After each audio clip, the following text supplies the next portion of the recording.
국민의힘 과학기술정보방송통신위원회 위원 긴급 성명서 낭독하겠습니다. 문제 주시죠. 안녕하십니까. 과학기술방송통신위원회 최수진 의원입니다. 오늘 정부와 SKT 유심정보 2차 조사 결과에서 SKT 서버 BPF 도어 계열 악성코드 감염이 계속 확인되었다. 특히 개인정보가 임시로 저장되는 서버에서 감염이 확인되었고 IMEI 등 단말기 고유식별 번호가 일부 서버에서 임시 저장된 사실도 밝혀졌다. 통신사의 핵심 서버에 오래전에 침투한 사실도 확인되었다. 방화방 로고가 남아있는 4개월 기간에는 자료 유출이 없었음을 확인하였지만 그 이전은 유출 여부를 확인할 수 없다는 사실도 새롭게 밝혀졌다. 엄밀하게 말하면 4개월 이전의 유출 가능성도 완전 배제할 수 없는 셈이다.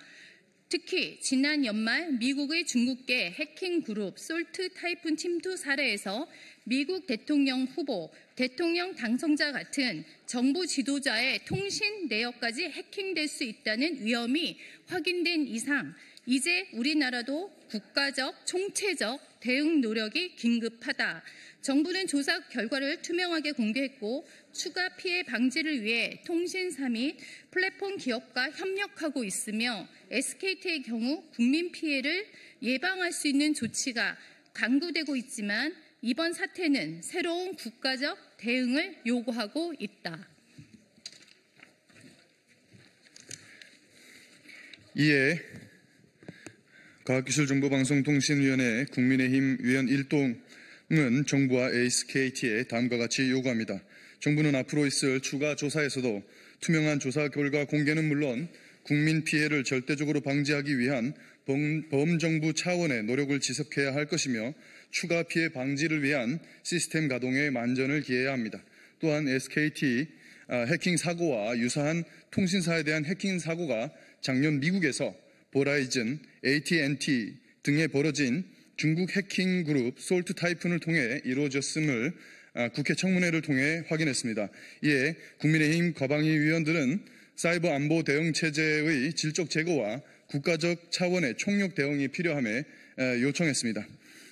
해킹 그룹의 정보 매매를 통한 금전 거래 통로인 다크웹 거래는 현재까지 확인된 바 없다는 것, 그리고 해킹 수법이 유사하다는 것 등을 종합해보면 본 SKT 해킹 사고가 국가적 차원의 해킹 그룹에 의한 사고일 가능성이 매우 높다는 것입니다. 관련 신속한 사이버 테러 대응 체계 강화를 위해 민간 합동조사단은 적성국에 의한 해킹 가능성을 추적할 수 있는 조사를 전방위적으로 확대해야 합니다.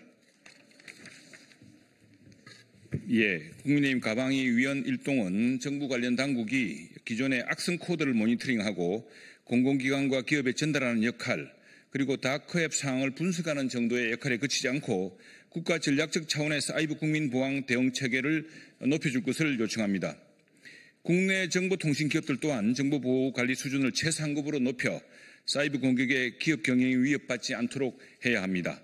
또한 중소기업의 정보보호 및 개인정보 보호 관리 체계도 획기적으로 개선해야 합니다.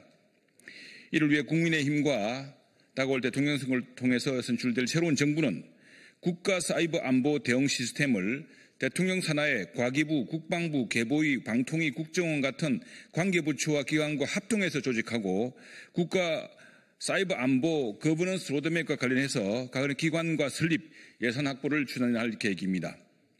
이번 테러는 9.11 테러에 버금갈 만큼 사이버 공격에서는 아주 치명적인 상황으로 파악되고 있습니다.